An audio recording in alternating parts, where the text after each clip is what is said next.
Babe, sorry nasaktan kita kanina. Ikaw naman kasi. Huwag mo na ulitin yun, ah. Gusto ko ako lang yung babae mo. Ano yun? Mommy at sister ko. Ah, bakit? Nasaan sila? Wala. Malayo. Somewhere safe. Somewhere far. Wala na kaming communication. Basta babe, i-promise mo sa akin na ako lang na forever, na hindi tayo maghihiwalay. I-promise mo! Please, sa'yo lang ako.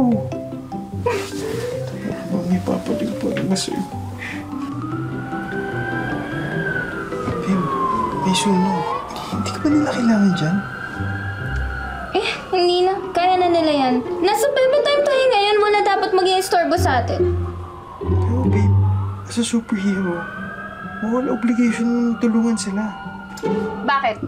Gusto mo lang ako umalis para magbabae ka, no?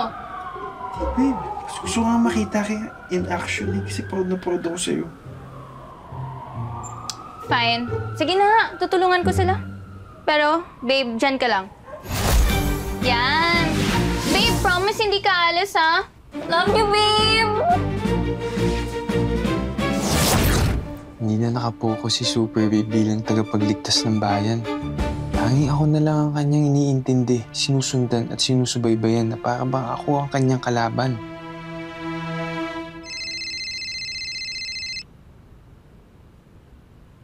Hello, Prince. Kumusta yung pinapatapos ko sa'yo? Pag di ka nakasubmit, magbibigay na ako ng chances sa ibang artist, ha? Huwag naman, boss. Malapit na ako matapos. Sisiguraduhin ko pong matatapos na to by the end of the week. Siguraduhin mo lang, Prince.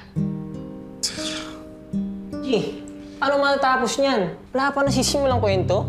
Ano yung plano mong i-break mo yung heart ni Chelsea? Di ba ang gusto ng publisher mo is heartbroken na superhero? Kasi ganun kadali yun. Kasi itong pinasok ko.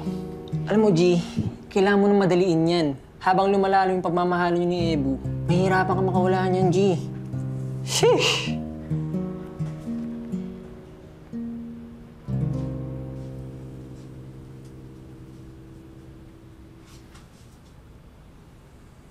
Babe, sorry. Nabisi sa pagligtas.